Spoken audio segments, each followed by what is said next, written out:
ఆయన నిజంగా మిమ్మల్ని కాదు అని వెళ్ళిపోతే ఆయన వచ్చేంత వరకు నేనెక్కడికి వెళ్ళను. నేను ఆపేసిన పీజీ కంటిన్యూ చేస్తున్నాను. అదిగో ట్యూషన్ టీచర్ని కూడా పిలిపించాను. మేడం, తను కమల్, నాకు మంచి ఫ్రెండ్.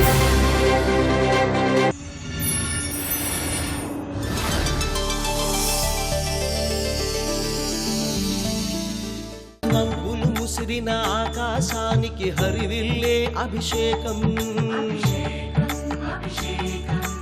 ఎండకు పగిలిన నేల గుండెకు చిరుజల్లే అభిషేకం, నింగికి నేల అభిషేకం, నేలకు నీరే అభిషేకం, నీటికి సృష్టి అభిషేకం,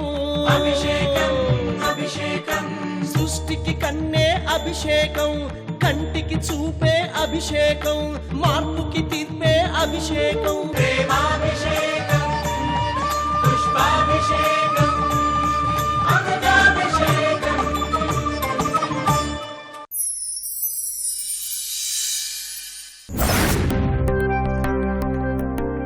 ఏమిటి తాతగారు, అమ్మ వదిలేసి వెళ్ళిపోయిందా? నేను ఉన్నానుగా, ఈ తాత ఉన్నాడుగా, నేను చూసుకుంటాగా.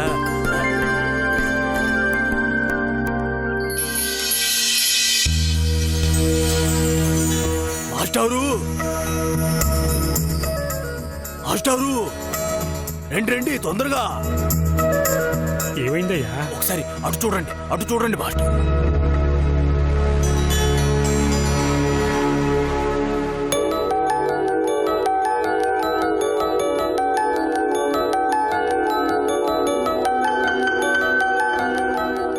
చూసారా మాస్టారు, వాళ్ళిద్దరూ కలిసి ఎలా వస్తున్నారు?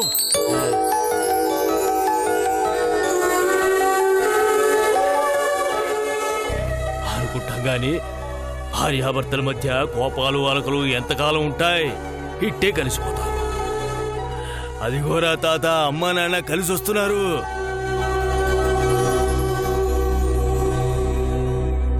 ఏమిటమ్మా ఇద్దరు కలిసి వస్తున్నారు? ఎక్కడ కలిశారేమిటి? ఇక నుంచి ఎక్కడికి వెళ్లాలన్నా ఆయనే దగ్గరుండి తీసుకుని వెళ్తారట మావయ్య. అవునా? చాలా సంతోషం తల్లి. రేయ్, చాలా మంచి మాట విన్నానురా నా కోడలి నోటి నుంచి. ఎప్పుడూ ఇలాగే ఉండాలి మరి.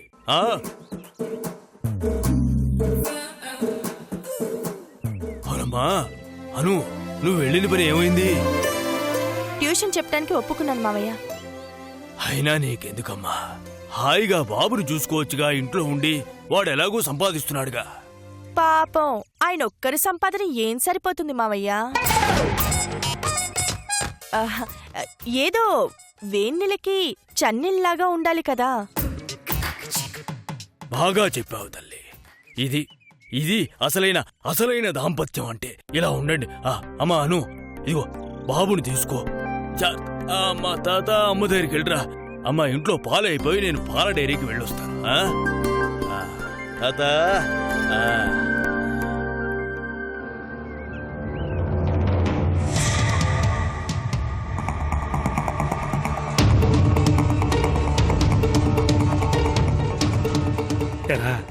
అయితే బాగా కలిసిపోయారా? కలిసిపోవటం ఏంటి తాతయ్య, నా బొంద నాకు తలనొప్పిలా తయారైంది. ఏమైందిరా? ఏమైందా? ఆవిడ గారికి ఎక్కడా పని దొరకనట్టు వచ్చి మా ఓనర్ గారి కూతురు దగ్గరే ట్యూషన్ కొప్పుకుంది. అవునా? ఇక అక్కడ ఏం చేస్తుందో ఏంటో. ఈయనేమో ఆయన గారు కోడలు బంగారం అంటారు. చూడు తాతయ్య, అది ఎలా నటిస్తుందో. వేణీళ్ళకి చన్నీళ్ళంట. ఎప్పుడో తెచ్చి వేణీళ్ళు నెత్తిన పోసినా పోస్తుంది. ఆ పిచ్చిమారాజు ఇదంతా నిజం అనుకుని నమ్ముతున్నారు. ఏంటి తాతయ్య నా బతికిలా అయిపోయింది. సర్లేరా, అన్నీ మెల్లగా అవే సర్దుకుంటాయి. రే, మీ నాన్న ముందు బయట పడుకో.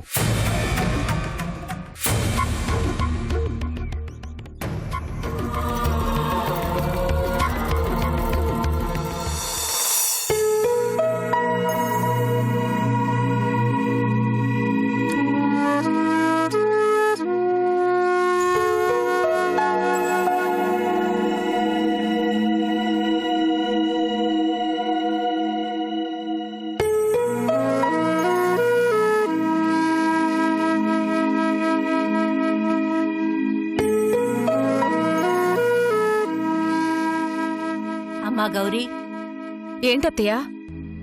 ఒక్కసారి వాడికి ఫోన్ చెయ్యమ్మా. ఇంతవరకు రానేలేదు. ఎందుకు చేయాలత్తయ్యా? నేను చేయను. చెప్పకుండా అలా వెళ్ళిపోతే నేనెందుకు చేయాలి? అదేంటమ్మా, నువ్వు అలా అంటే ఎలా చెప్పు? అంతే అత్తయ్యా, మీ తర్వాతే నేను. మిమ్మల్నే కాదనుకున్న మనిషి రేపు నన్నైనా అలాగే అనుకుంటారు. అయినా వీడేంటమ్మా ఇలా తయారయ్యాడు?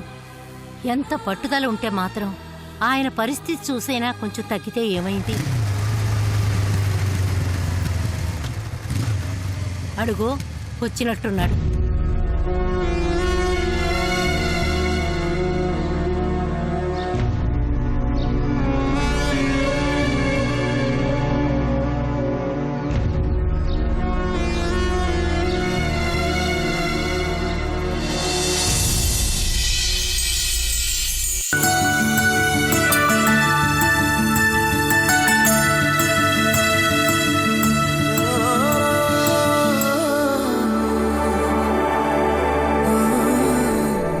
ఇదిగో నాన్న మీ మనవడు.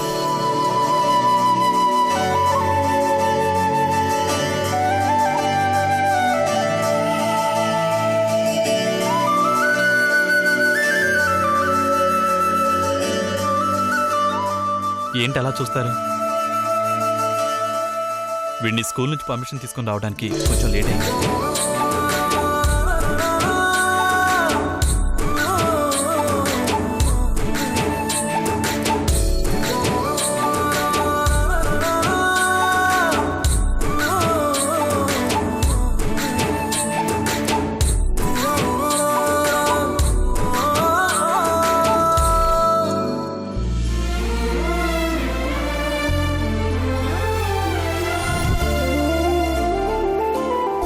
ఏరా, మేం మాట్లాడుకున్నది విన్నావు కదూ? అదేం లేదు.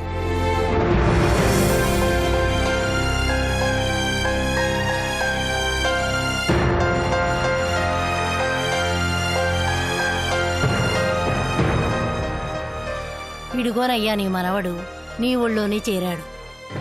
అనవసరంగా వాణ్ణి ఏమేమో అనుకున్నాం. ఎంతైనా వాడికి నీ మీదే ప్రేమ. చూడు, పిల్లాన్ని తీసుకొచ్చి నీ చేతుల్లోనే పెట్టాడు.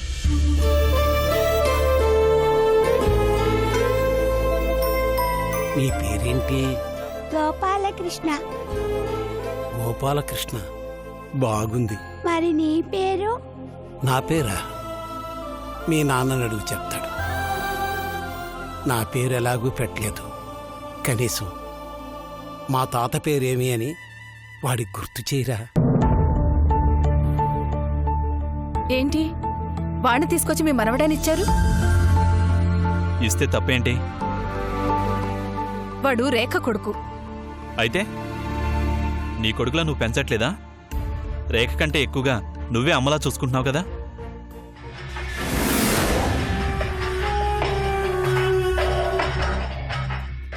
నా సంగతి వేరే. రేపు ఆయనకి నిజం తెలిస్తే? ఏ నిజం? వాడు తన మనవడు కాదు అనే నిజం. ఎవరు చెప్తారు? నువ్వా నేనా?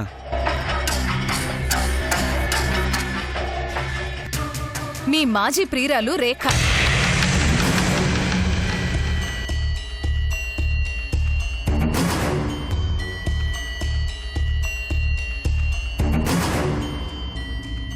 రేపు రేఖొచ్చి బాబుని తీసుకెళ్తే అప్పుడైనా తెలుస్తుంది కదా. నా ప్రియురాలతో నేను చెప్పుకుంటాను, నువ్వేం అంతలా ఫీల్ అవ్వకు. అయినా ఎందుకు ఈ తిప్పలని? వాడు మన బిడ్డ కాదని చెప్పండి. అనవసరంగా ప్రేమలు పెంచుకోకుండా ఉంటారు. మరి మీ దగ్గర ఎందుకు పెరుగుతున్నాడు అంటే ఏం చెప్పాలి?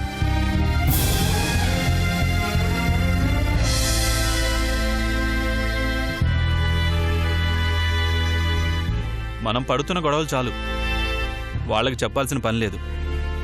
పైగా ఆయనున్న పరిస్థితికి వైష్ణవి పుట్టి పెరిగి చనిపోయిందని తెలిస్తే అస్సలు తట్టుకోలేడు ఆయన. దానికంటే ఇదే నయం.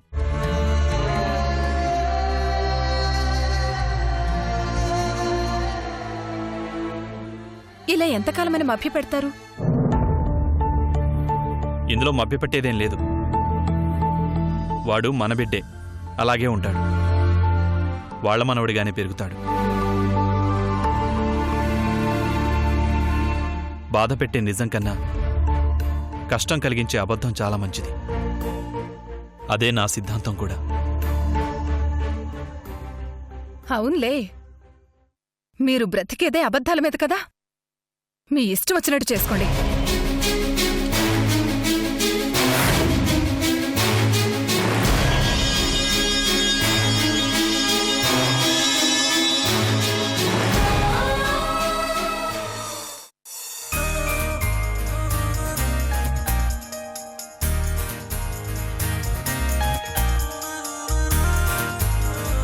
ఎలాగో వచ్చేది అక్కడికేగా, నాతో డ్రాప్ చేస్తాను. బోడి, నీ సహాయం నాకేం అవసరం లేదు. నీ పని నువ్వు చూసుకో, నా పని నేను చూసుకుంటాను. ఇది సాయం కాదు. అయినా నీకు ఎవరు సాయం చేయాలని చూసినా అది పాపమే అవుతుంది. అవునా? అయితే పాపమని తెలిసే అడిగావా? ఎలాగో ఇంటికి వెళ్లాల్సిన పనుంది. మళ్ళీ నీకోసం కారు పంపిస్తారు. వాళ్ళకి పెట్రోల్ ఖర్చు ఎందుకా అని. అసలే ఈ నెలలో పెట్రోల్ 7 రూపాయలు పెరిగింది. మా ఓనర్కి ఆ ఖర్చు మిగులుద్దామని.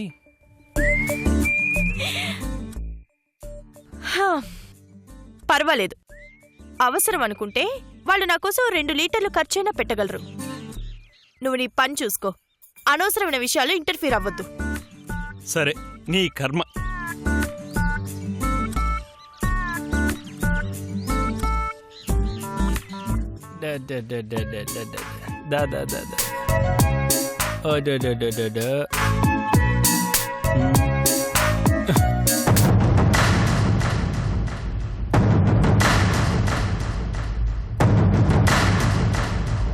నేనేం వాడిని తీసుకెళ్ళిపోవట్లేదు. ఒకసారి ముద్దు పెట్టుకొనిస్తాను. ఏం అవసరం లేదు. నీ నటనలు వాడి దగ్గర కూడా ఎందుకు? కనీసం వాడినైనా వాడిలా ఉండని. నన్ను మోసం చేసినట్టు వాణ్ణి కూడా మోసం చేయకు. నేను నమ్మినందుకు నా జీవితం ఎలాగూ నాశనమైంది. ప్రేమ పేరుతో వాణ్ణెందుకు మోసం చేస్తావు? ప్రేమ పేరుతో ఎవరికి దగ్గరయ్యారో, ఎవరి జీవితాన్ని ఎవరు నాశనం చేశారో ఆలోచించుకుంటే మంచిది.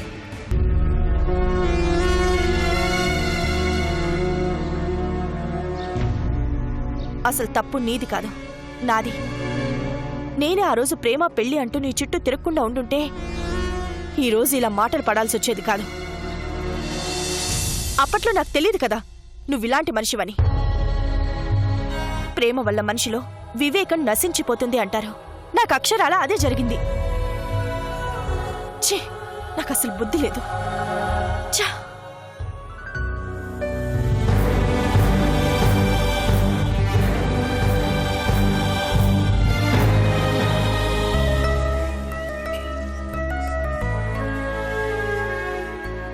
మామయ్య, బాబుని చూసుకోండి. నేను త్వరగా వచ్చేస్తాను. బాబు ఏడిస్తే పాలు బాటిల్లో ఉన్నాయి, పట్టండి. సరేనమ్మా. నాన్న, నేను వెళ్ళొస్తాను. నేను ఎటు వెళ్తున్నావు? దేనికి నాన్న? అనుని ఆ ట్యూషన్ దగ్గర దింపేరా.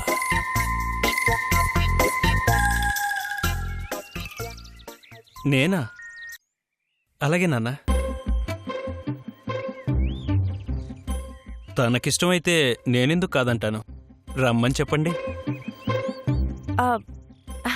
నేను వెళ్తానులే మావయ్య. ఆయన్నెందుకు ఇబ్బంది పెట్టడం? ఇబ్బంది ఏంటమ్మా ఇబ్బంది? చక్కగా ఇద్దరు కలిసి వెళ్ళక. అంటే ఆయన ఆఫీస్కి లేట్ అవుతుంది. నేను వెళ్లే రూట్ వేరు, ఆయన వెళ్లే రూట్ వేరు.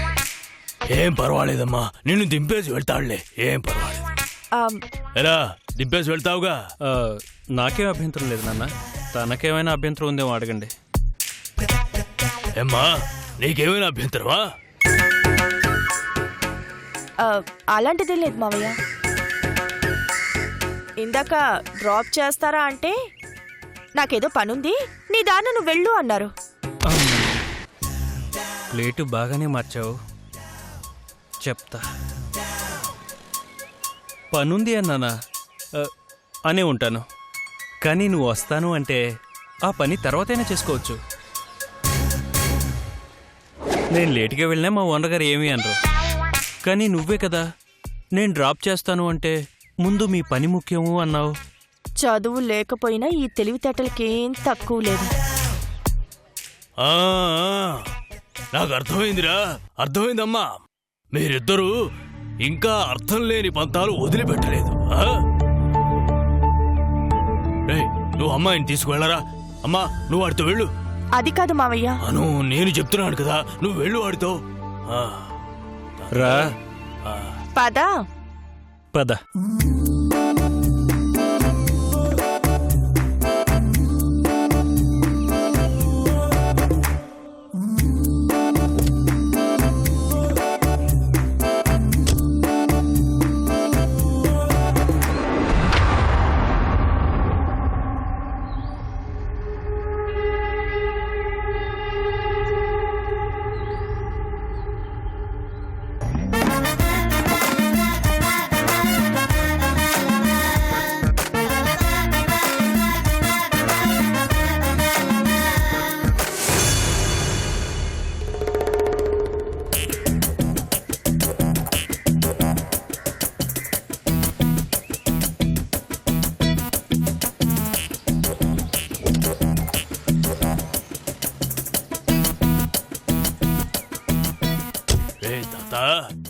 వీళ్ళను ఆట ఆడించాలంటే నీ వల్లే అవుతుందిరా, నీ వల్లే అవుతుంది.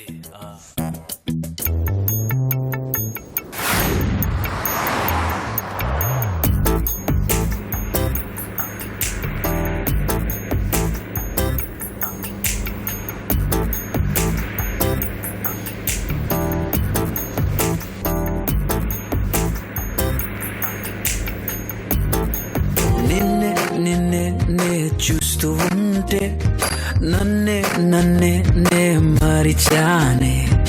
నీ అందమే నాలో ఏదో రేపే. పరుగాజుల రంగు తీసింది, బుగ్గల అంచున ఎరుపు రాసింది, రిబ్బను కట్టిన గాలి పట్టంలా నన్నే గరేసింది. అమ్మో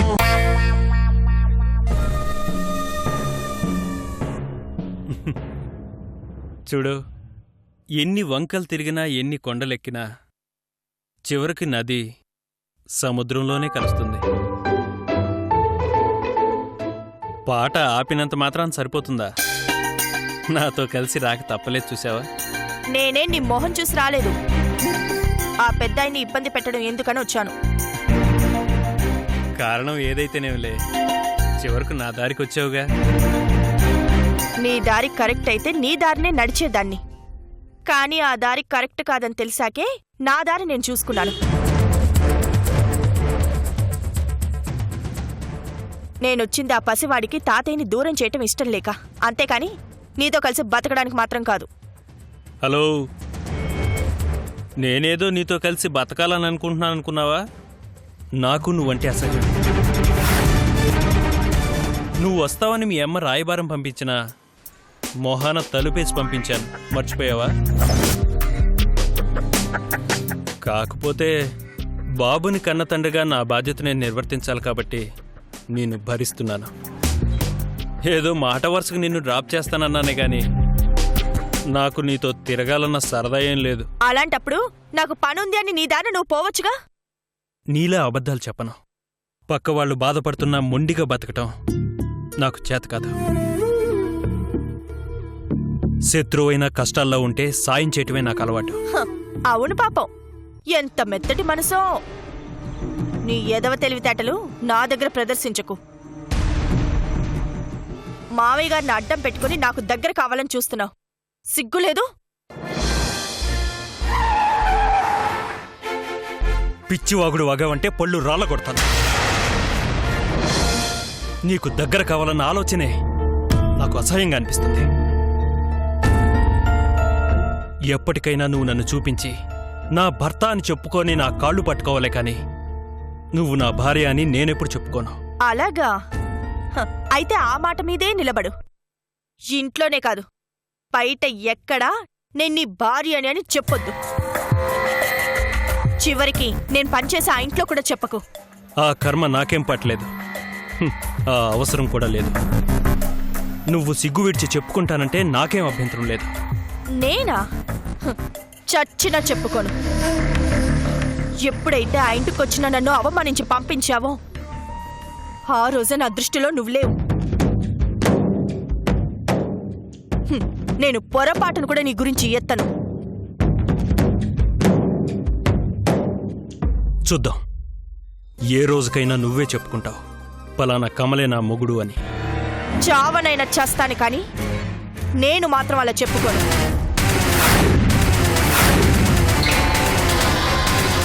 ఆ పరిస్థితి రాదు. ఒకవేళ ఆ పరిస్థితులు వచ్చినా నేను చెప్పుకోను. నీకే గతి లేక చెప్పుకుంటే చెప్పుకో. చూద్దాం. చూసుకో.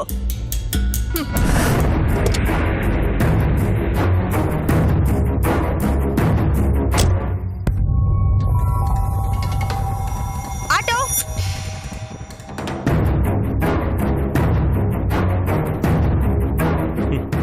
వెళ్ళు. ఎక్కడికి వెళ్తావు? నీలాంటి అహంకారులు చివరికి భర్త కాళ్ళ దగ్గరికి రావాలి.